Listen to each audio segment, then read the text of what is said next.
all so much for being here at Yampa Valley Sustainability Council's summer internship closeout presentations. My name is Dakota Dolan, and I'm the Forest Resilience Projects Manager with YVSC, and I also have the pleasure of running our internship program. I'm so excited and thrilled for these 4 individuals to share with you what they've been working on this term. I've been so inspired by this group. They've just been so engaged and friendly and dedicated, and I'm just very inspired by them. So I'm very excited for them to share what they've been working so hard on. And for anyone who is not familiar with the program, YVSC hosts a 12-week professional experience for young professionals and students to gather the experience that they need from a local nonprofit, kind of as a full-on staff member. So we give them the responsibility of an independently led project. They're paired with a staff mentor, and through this process, they come up with a project with deliverables and outcomes that they're hoping will advance our programming as an organization. So it's a very important role that you play, and I'm so honored that I got to be part of this. And with that, before we begin, we'll have a few words from our Executive Director, Michelle Stewart.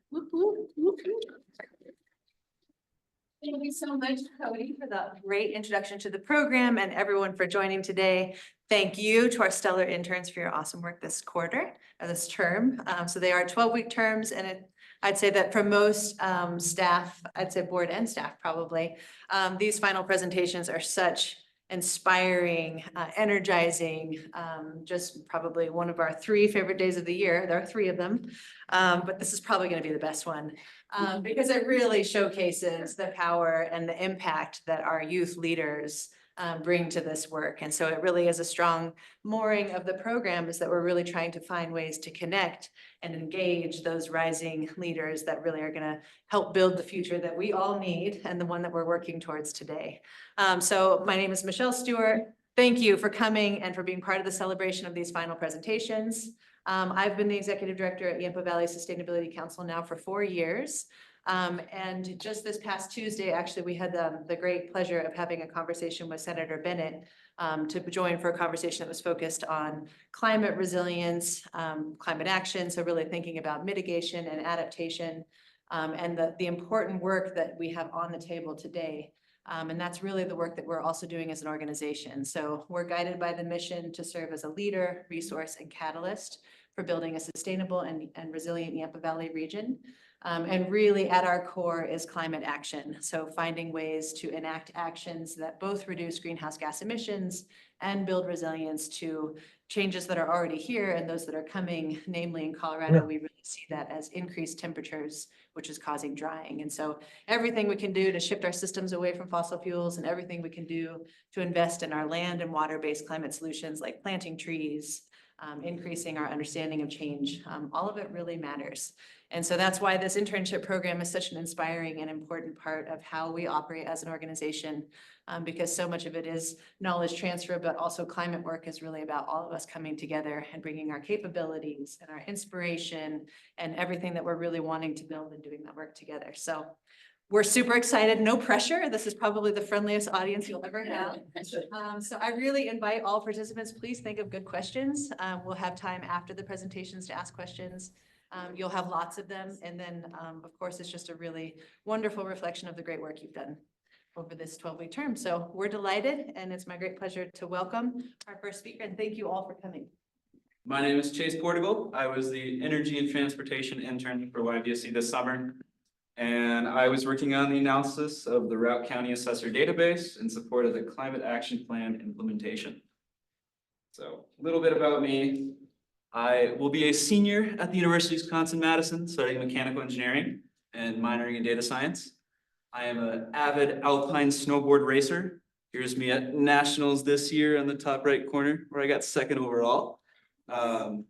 This is our team right here in Lake Placid, where it was. Taking a nice little swim, and it's also there. I do most outdoor sports, so running, hiking, biking, climbing, fishing, wakeboarding, I guess. This is my dog. We were wakeboarding that day. But yeah, I love the outdoors, and I'm always a gratitude, or I always just love being out. Anyways, My staff mentors this summer were Paul Boney, the Energy and Transportation Director, Connor Burns, the Energy and Transportation Projects Manager, Michelle Stewart, our Executive Director, and Dakota Dolan, Forest Resilience Projects Manager and Intern Manager. So also my partners for the project were the Routt County Climate Action Plan Collaborative, the Steamboat Springs Redevelopment Authority, and Steamboat Ski and Resort Corporation. To give you a little bit of background about the Routt County Climate Action Plan, I'm sure most of you probably know a little bit about it at least, but the collaborative board, which encompasses the Climate Action Plan, represents 5 governmental entities. So it's Routt County, the city of Steamboat Springs, and the towns of Hayden, Oak Creek, and Yampa. Furthermore, the Climate Action Plan was written in 2021, and it's comprised of 22 overall strategies reducing carbon emissions across 5 priority areas. Along with the collaborative board, there's a group of 5 working groups, so one for each priority area that meet quarterly and talk about different recommendations they make and where progress is.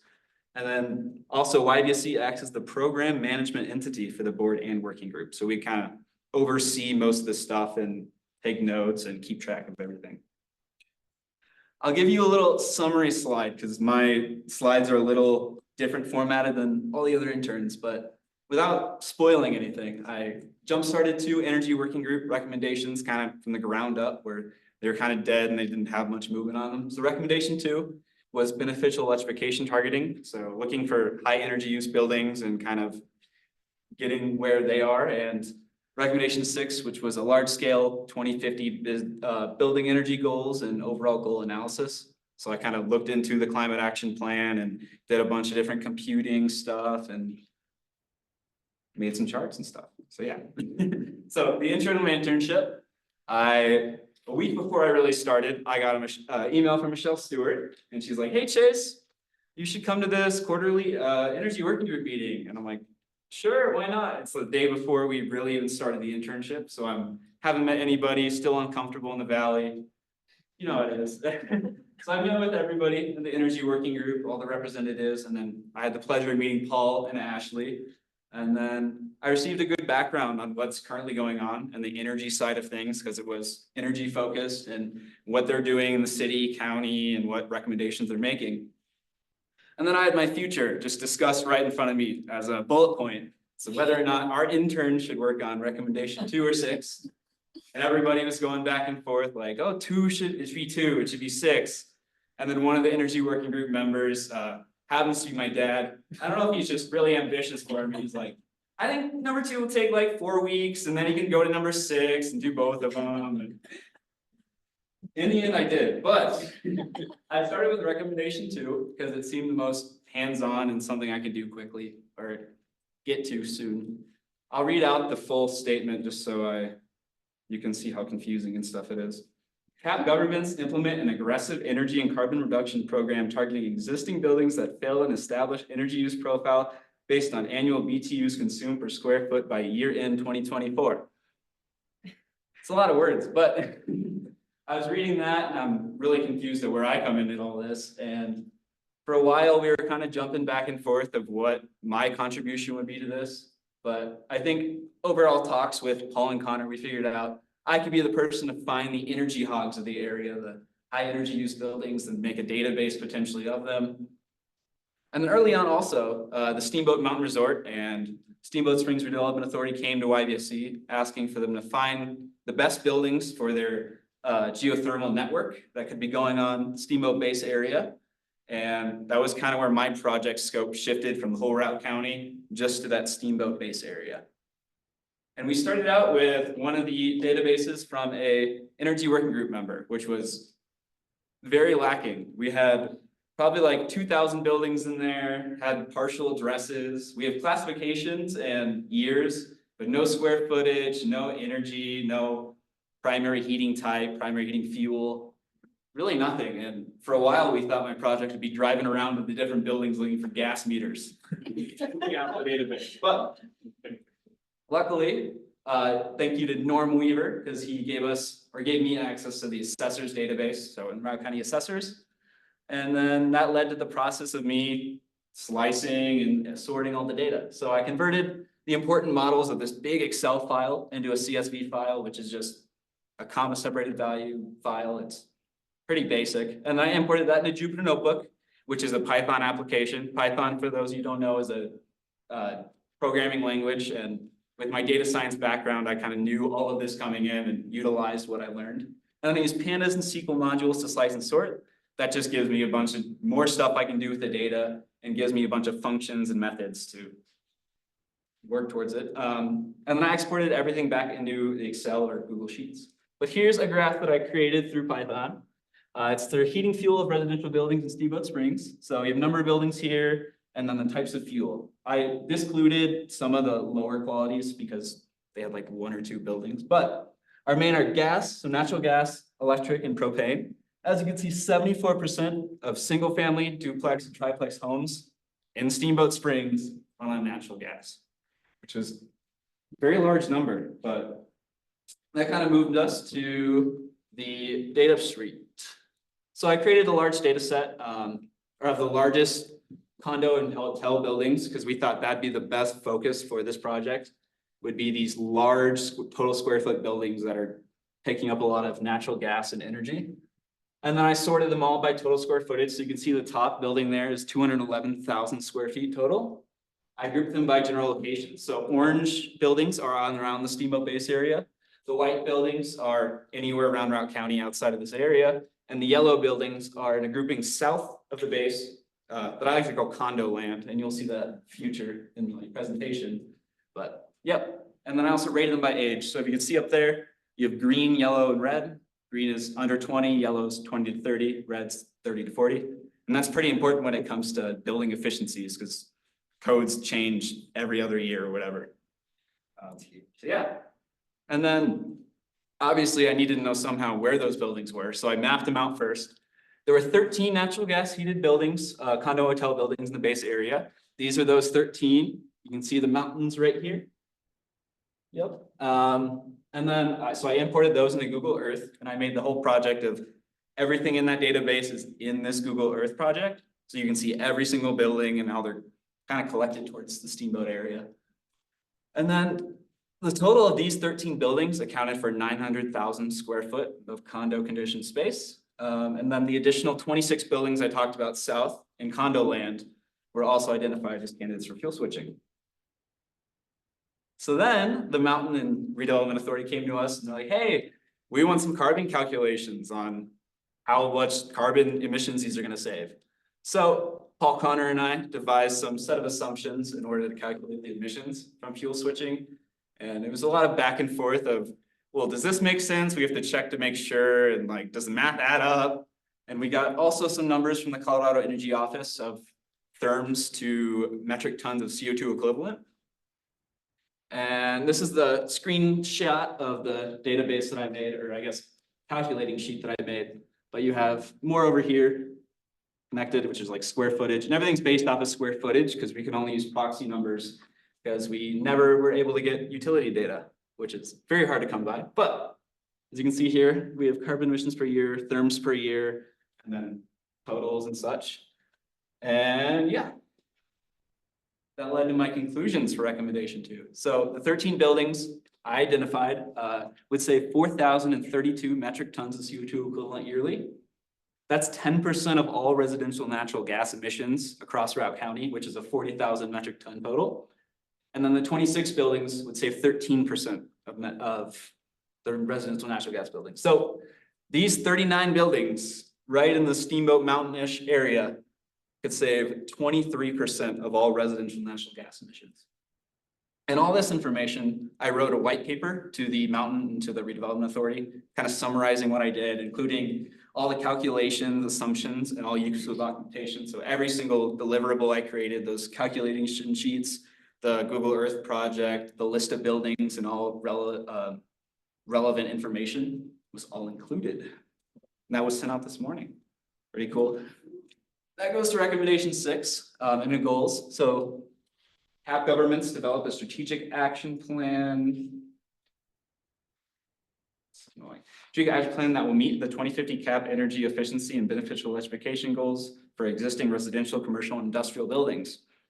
This was a little more understandable. I mean, it's kind of a large scale recommendation where someone who's going to be working on it for multiple years is going to be tackling it. My goals for myself were to create an Excel file that balances the carbon emissions towards the 74% overall goal represented in the cap. And to find out how many buildings we need to actually electrify to meet this goal and really learn about how far away Routt County is currently from their 74% target. So I originally read the cap like a week into my internship and 132 pages. It's quite the document. I read and annotated, take notes, and I like to mention that the business as usual. So if we do really nothing to have progress towards our big goals, we're going to have a 27% decrease in carbon emissions till 2050. And there's an unknown amount of work that needs to be done to reach this goal, is what is kind of like the big question I'm trying to answer. But in the middle of the meeting I had with Paul and Connor, I started looking at recommendation 6 and I started doing the math on things. And it's always been a mystery of how many buildings we need to electrify. If like we electrify this many buildings, it should be able to reach the 74% goal. But full building electrification across Routt County and 100% clean grid wouldn't get us to the 74% cap goal, which was a massive shock for I think everybody that I talked to. And that led me to creating some charts here. So this is business as usual. We have 2018 baseline, 2030 baseline, or 2030 business as usual and 2050 business as usual. And in these, they're broken down between different segments. So fugitive emissions, which is attributed to emissions from coal mining, not necessarily coal production, but like the gases and methane that are released from the mines. Transportation emissions, so internal combustion engine cars and such. Building energy, which is 54% of total emissions across Routt County.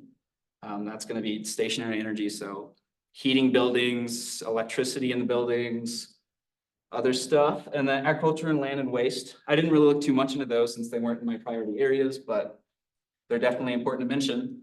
And then as you can see, to 2050, building energy goes down, transportation emissions go down, and fugitive emissions go down. So as codes become better, systems become more efficient, buildings become more efficient. So we're going to have less emissions total. Transportation is also going down because of EV adoption naturally. And then fugitive emissions are going to be going down because less gas, I guess. But waste and agriculture and land use go up just because the increased population and increased waste with tourism and such. That led to my own calculations. So those past values were all taken from the cap and I created my own little graphs. But here we have, this bar is 100% clean electricity. So if every single building being powered by electricity is 100% clean, no emissions have to do with them, we'd really only get this much difference compared to the 2050 business as usual, which is quite a big gap.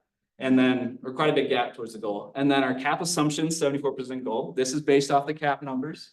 This is going to be fugitive emissions. Transportation actually goes down by 95%, which is shocking, and building energy goes down by 82%. And then agriculture, land and waste pretty much stay the same. I guess waste decreases here for the business as usual. And then I also introduced a high ambition goal. So it's a 88% decrease where if building electrification and cleaning up the grid are prioritized, we can reach this 88% compared to the 74% in the cap. So that's 100% clean electric grid. And currently we're at 44% renewable energy. So 44% clean electric grid from YVA supplied electricity. And it's expected to reach 80% by 2030. I'd also say 100% building electrification for that final graph. And then the 95, 85 here are included in the cap assumptions, where if you follow their strategies, you should be able to reach that. And then zero fugitive emissions from coal mines or natural gas lines. That's where 20-mile mine is going to be closing very soon, and there's going to be no more fugitive emissions from there. And if we have no more natural gas running the houses, you're going to have no natural gas leaks. Yeah. And that led me to the CAP board presentation. So I think I might be the first intern to do an intergovernmental presentation to anything, which was very stressful. I pretty much presented a summary of my work, so recommendation 2 and 6 to the board. And that was a preface to introducing the Energy Efficiency and Conservation Block Grant from the Colorado Energy Office. So all the information that I was presenting was basically showing them, hey, we're far away from the goal and we really need money to like get stuff done. And luckily the board approved the application for YVSC to apply beyond their half for the beneficial electrification plan and technical assistance for implementation. So if you can see, I don't know if you can see, that's me in the photo. Thank you, Paul. You know, if you the energy and transportation director thing doesn't work out for you, I think you have a future in photography. I threw an arrow into it too, just in case. But, and then for that grant, I actually had the opportunity to work on it and help do the narrative for it, include information that I found during my internship, which is awesome. And it's done today, which is fantastic. Some key takeaways from my work here. Action to combat climate change must occur yesterday. We're really falling behind. It's pretty clear. Many quotes and sayings. So Paul's a really creative guy, and he's gathered a lot of fun things to say over the past, I don't know how many years, but I think somehow he related the first kind of quote to like cheeseburgers and how you have to stop eating cheeseburgers and then bike like 300 miles a day and to reach our goals. But and I also learned how working group recommendations lead to progress. So I had a good background of reading all the different recommendations and seeing where they're standing. And we had a big cap like update on where things are standing, which was awesome. I learned how to perform carbon calculations, something I've never thought about nor thought I would be doing. It was quite the process, I think. We jumping back and forth for a while trying to learn because I don't think any of us had any experience with it. I got to professionally use my data science experience. So stuff I learned directly from classes at UW-Madison, I was able to apply. And then I worked on the governmental grant application from the Colorado Energy Office, which was an awesome experience. Some personal takeaways. Discovery for my own personal career. As a senior, I'm like still really confused at what I want to do. And mechanical engineering is not scoped in whatsoever. So I have too much leeway. And I think, I don't know, I'm still confused about it, but incredible experience presenting to and connecting with many experts and leaders across the community. Like the CAP board is comprised of some very smart experts and leaders in their fields. And it was a great opportunity to be able to talk to them and show them what I was doing. And then ability to work on and schedule out a self-led project. Obviously, every one of the interns did a great job doing this, and we all learned a lot, I'm sure. Learned a ton about nonprofit organizations. You know, being under a nonprofit organization, it was quite the experience. And honestly, I loved working on everything I did. I don't know, I was most traveled, I think, out of most of the interns for all the other events because, well, I was just curious about everything. And I learned a lot about local government through our intern meetings with the people running for county commissioner and on the city council. And I also learned about fundraising events. So other YVSC projects. Here's me handling one-on-one communications with a walkie-talkie. Big deals, big deals. This is during a region survey, so is the top right photo. It's a nice fun one. This is during Emmy's volleyball or climate surf showdown event. Here, I'm helping as a bidder helper. And no offense to Connor, this is Connor. I'm definitely the best bidder helper out of everyone that day. And yeah, I went to at least one event for every priority area out of all the interns. So I went to one of the Colorado Green Business Network workshops. I went to a meteorological tech summit, which was really cool to hear about the connection between mechanical engineering and the data collecting. And yeah, I was very fortunate and able to experience a lot of different things during this internship. Some acknowledgements I have. Norm Weaver from the CAP Energy Working Group was a big help. He gave us the data set and he was always someone I could just go talk to figure something out. Scott Kalman, Director of Environmental Health from Routt County. He was great. He was on the CAP board meeting, or he's in the CAP board, so had a great time connecting with him there. And then he introduced me to Gary Peterson, the assessor for Routt County, and I was able to confirm most of my data with him and basically get an understanding of where everything is in this massive data set, because it is insanely large. And then Sarah Jones and Benjamin Kavara from Steamboat Resort, they were my primary partners working with the Steamboat Resort, and we had some good meetings, maybe at Sun Pies once or twice, but We definitely had a good time talking and figuring out what I should be able to do for them. Same with Gates Gooding, project manager for Steamboat Redevelopment Authority. Really awesome guy. Dan LeBlanc, who's also on the CAP Energy Working Group, every single YVSC staff member. I can't say it enough. They have been a great pleasure to work with and taught me so much. I've like tried to act like a sponge as I go into everything and like suck up as much information as I can and like learn about their history of education and working and trying to figure out stuff for myself. And then the YVSC interns. You guys are great. It wouldn't have been the same without you, and you guys really made it a blast. And the intern meetings were also always awesome. Thank you, and you have any questions?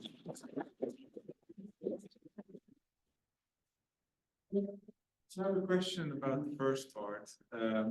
If when you do these calculations, like there's going to be a one-time investment that you're making, because I mean, like if you're going to convert all these existing buildings, I would imagine there's an enormous carbon, like producing all the stuff that you need to.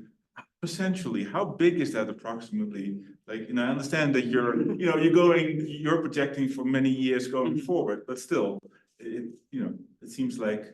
I'm not really sure how much, like, are you talking about like building materials and such converting? The whole thing. I mean, you present us a figure, like you can save so much, but you still need to make a one-time investment in changing all, and that comes with its own carbon thing. So I'm just curious, like, how does that relate to one another proportionally? I'm not sure about the initial investment of carbon. I don't know too much about the processes of making a geothermal network. I didn't really research into too much of it. But yearly, that 4,000 total, that's only a yearly total. So as long as time keeps going on, this geothermal network won't be producing any carbon emissions from it. It'll be sharing the heat across, so it'll be continuously saving. Yeah, but if I'm the devil's advocate, if it would cost like, I don't know, 20,000, then it's still going to take a long time before you actually get a net positive. Yeah, I don't know the answer for how much emissions will be having. That's not included in the calculations. No. And kind of continuing on to that, so because you're talking more about like, it's the same idea as if you are recycling cans and you're using so and so much energy to actually go through the process, right? Yeah. But what I was thinking more was like, what are the incentives for the businesses themselves? If they have, I mean, you reduce emissions, which is obviously good for the planet, but in terms of, that's not usually how they operate, right? I mean, are there financial incentives for the businesses? Are there like, I don't know, tax advantages, that kind of thing to kind of incentivize for these businesses? Yeah, I didn't also look into this very much whatsoever. Yeah, I mean, there's tons of Colorado grants and national grants that have to do with improving sustainability practices and such within your businesses and such, like Darby mentioned during her presentation. But as for geothermal networks, I really don't know what savings could be given. And one more question is to solar energy. Is that something that's, I mean, and I know it's kind of not really related to your project that closely, but is that something that you also have projects around within this? I mean, not specifically here, but where the electricity comes from, because I think you said 44% was like renewable energy of the actual electricity. I mean, you have, so the source of the electricity, is that something that's looked into and kind of working? Yeah, so YVEA is the electric provider within the area, and they're constantly working towards having higher renewable count. So it's 56% currently is from natural gas and coal power plants. And they're currently introducing more and more solar. So if you see out in the office over here, the YVA office, they have a big solar array that they just put in. Out in Craig, they're doing more solar out there. And they have other partnerships too. So currently they're partnered with Excel Energy, which is slowly also working towards renewable energy supplying. But I think 2030, they're switching to Guzman, who promise a higher amount of renewables in their supply electricity. And if I could just answer both your questions, that was the purpose of this internship. And it really, I love metaphors, right, Chase? You eat an elephant, right? One bite at a time. Well, there's other steps, like how do you catch the elephant? How do you cut the elephant into lines? And so the purpose of this was to get the CAP board's attention and say, look, unless you have an organized plan, there's an elephant out there and you're never gonna eat it because you don't even know where it is, right? So an eye-opening epiphany, it was after that CAP board meeting, an elected official said, oh my gosh, we're really behind and we have to do way more than we're doing now. We have to, like, one of the CAP working group members likes to say, first we have to quit doing the dumb stuff. Then we gotta go back and fix all the dumb stuff we've already done. So this project was intended to juice the CAP's recommendation that says you really need to have a plan to get this elephant eaten in 25 years. And I think Chase's work really opened some eyes to how big that hurdle is. How much will it cost? How many do we have to do a year? What are the incentives to get it done? And that's what this grant we're applying for. 5 o'clock today, Michelle, is that? But this was really fundamental blocking and tackling to get the attention of the elected officials and the CAP board. This is a really big thing and you can't keep kicking the can down the road or you're not gonna make your goals. I have a follow-up question to that. Tell us about your experience. So when you shared the numbers and the data and basically said like, we need to electrify everything yesterday, like, tell us a little bit about that experience. What were the reactions? Was it surprising to you? Yeah, I mean, I don't think any of the people at YVSC office, or I don't even know if the general community really knew how much it would take. I remember telling Paul, I'm like, yeah, so if we have the 2050 business as usual, we electrify every building, we get 100% clean grid, and we have 100% transportation emissions gone, we're still not reaching it. And he's like, what? It was a massive shock. And I remember walking downstairs in the office and he's like, you should really like present this to the CAP board. And I'm like, yeah. But it was a great experience being able to figure everything out and just like really learn what it would really take.